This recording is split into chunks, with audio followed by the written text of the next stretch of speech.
हरि ओम नमो भगवते वासुदेवाय। श्री ओम नमो भगवते वासुदेवाय। सातवां अध्याय। श्री महादेव की कृपा से दक्ष यज्ञ की पूर्ति।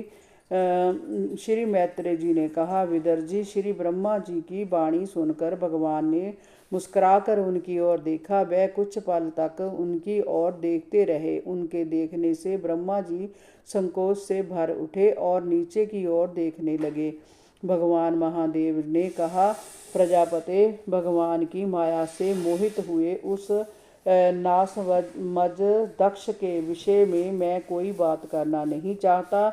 मैं उसे स्मरण भी करना नहीं चाहता। मैंने उसे जो दंड दिया है वह उसे सावधान करने के लिए ही दिया है। दक्ष प्रजापति का सिर जल गया है, उसे बकरे का सिर लगा दो। भगदेव मित्र देवता ने नेत्रों से जग भाग देंगे देखेंगे।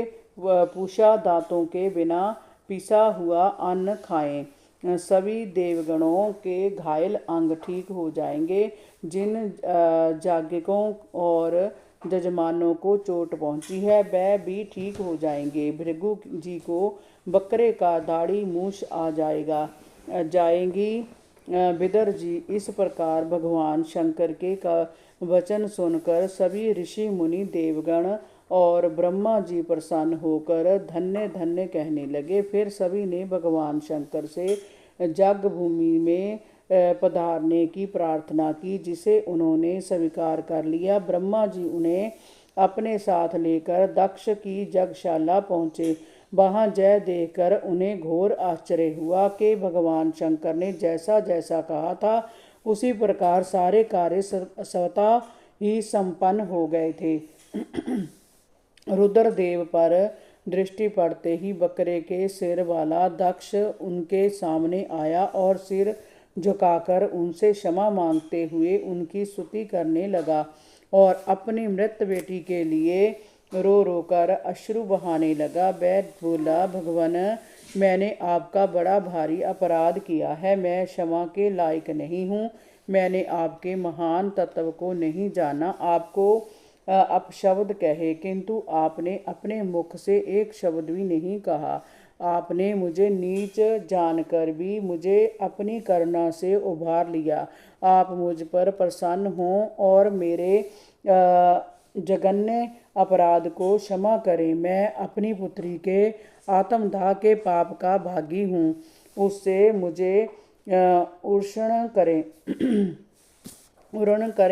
श्री मैत्रेय जी ने कहा, विदर जी, दक्ष ने आशुतोष भगवान शंकर से अपने अपराध को क्षमा कराकर ब्रह्मा जी के कहने पर अपादवाय और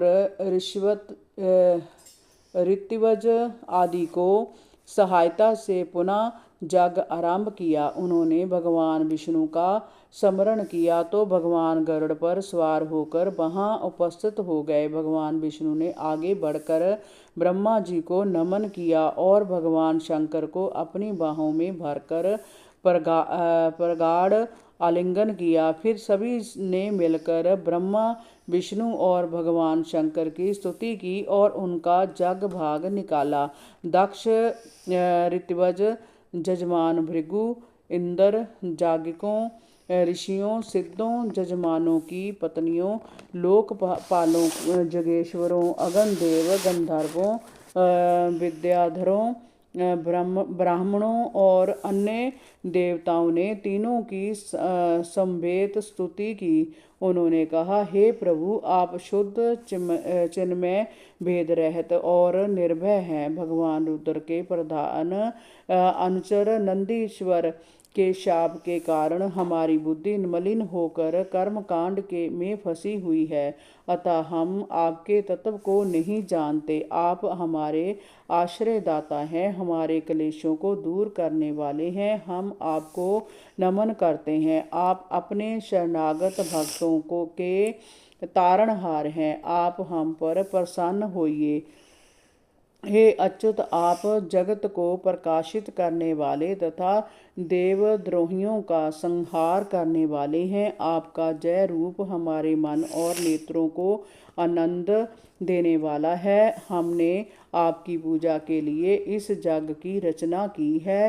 हे जग मूर्ते, शमशान भूमि के समान उत्सव विहीन हुए हमारे इस जग को आपने अपनी कृपा से पुनः पवित्र किया है। आपकी लीला अपरंपार है। आप कर्म करते हुए भी उससे निर्लेप रहते हैं। स्वयं मायापति होकर भी आप माया से तटस्थ रहते हैं। हम बार बार आपको नमन करते हैं। हमारे अपराधों को क्षमा कर आप हम पर प्रसन्न होइए, हमारी रक्षा कीजिए।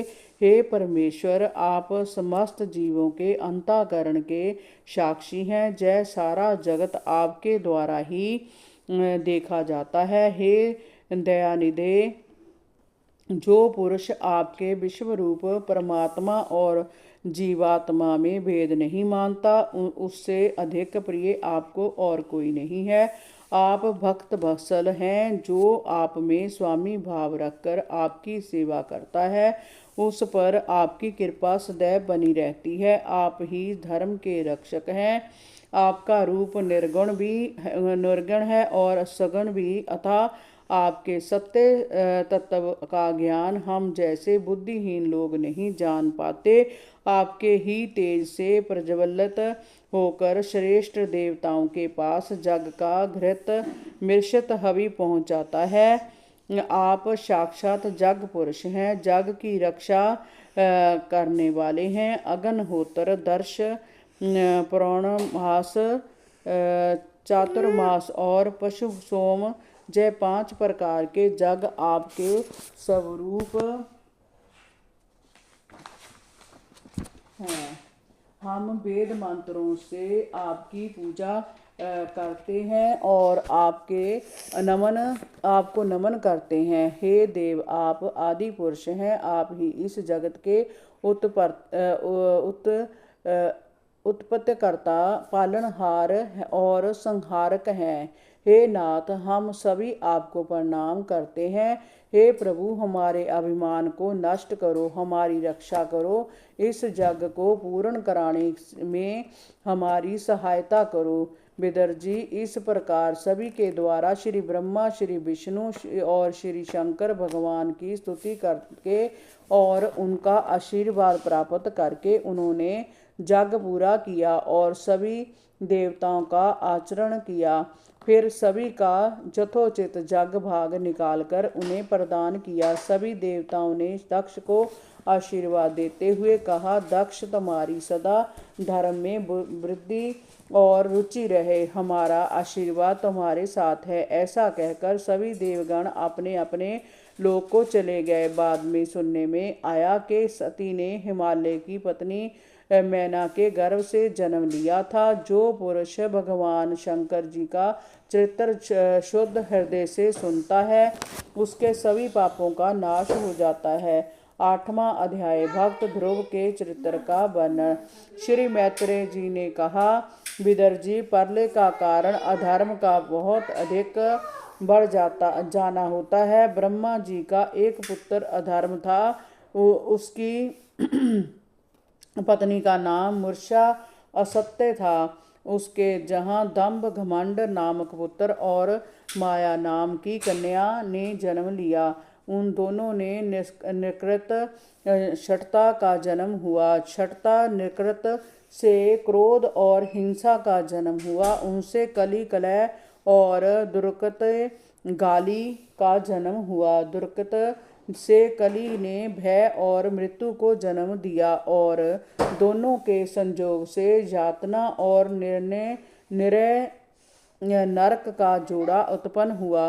प्रतीकात्मक रूप से यह सभी कारण अधर्म फैलाने वाली क्रियाएं हैं जो प्रलय अर्थात विनाश के कारण बनते हैं। एक प्रसंग में मैं इसे समझाता हूँ। विदर जी, आपको मैंने बताया कि मनु और शतरूपा से प्रियव्रत और उत्तरापाद नामक 2 पुत्र हुए थे।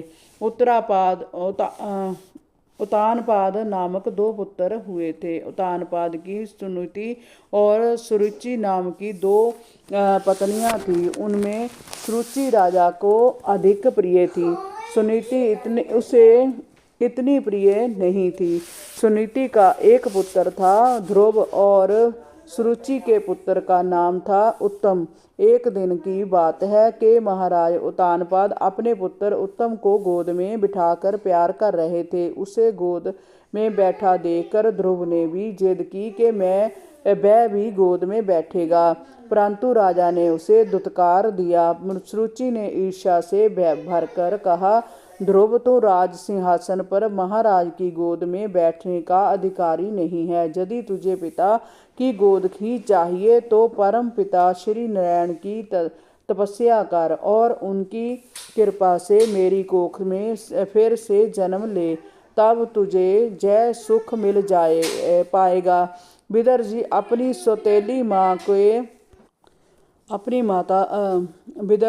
सौतेली माँ के वचन सुनकर बालक ध्रुव का कोमल हृदय आहत हो गया। उसके पिता ने भी एक शब्द नहीं कहा। तब ध्रुव रोता हुआ अपनी माँ के पास आया और रो रो कर उसने सारी बात माँ को बताई। उसकी बातों से सुनीति को बहुत दुख हुआ।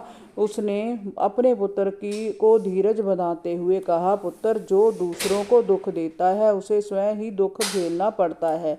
तू उनकी बातों पर मत जा और परम पिता के चरण कमलों में ध्यान लगा। वह महाराज से भी बड़े हैं, वह तुझे अवश्य ही अपनी गोद में बैठाएंगे। उन्हीं की कृपा से तेरे दादाजी श्री ब्रह्मा जी को सर्वश्रेष्ठ पद प्राप्त हुआ है। श्री हरि अपने भक्तों पर अवश्य कृपा करते हैं। तू उन्हीं की का भजन कर। अपनी माता सुनीति के वचन सुनकर ध्रुव अपने घर से निकलकर वन में चला गया। वन में उसे देव ऋषि नारद जी मिले और उन्होंने ध्रुव को आशीर्वाद दिया। वह बोले, पुत्र, अभी तो बच्चा है, खेल कूद में ही तेरा मन लगता है। इस उम्र में मान सम्मान की बात मन में बैठाकर कोई इस प्रकार से अपना घर नहीं छोड़ता। जा, घर लौट जा। तू अपनी माता के उपदेश से योग साधना द्वारा जिस भगवान की कृपा प्राप्त करने चला है, साधारण पुरुषों के लिए उसे प्राप्त करना बड़ा कठिन है। जोगी लोग अनेक जन्मों तक उनकी साधना करते हैं, परंतु उन्हें पाने में वह प्रायः सफल नहीं हो पाते। उनका मार्ग बड़ा कठिन है। पुत्र, इसलिए तू हठ छोड़ और अपने घर को वापस लौट जा। इस पर ध्रुव ने कहा, भगवान, विमाता के जिन वचनों से मेरा हृदय दग्ध है उसे आपके वचन शांत नहीं कर सकते। मैं ब्रह्मा जी का पौत्र हूँ। मेरा रगों में क्षत्रिय रक्त बह रहा है। मैंने जो निर्णय किया है मैं उससे अब पीछे नहीं हट सकता। मैं त्रिलोकी हरि ओम नमो भगवते वासुदेवाय। श्री ओम नमो भगवते वासुदेवाय।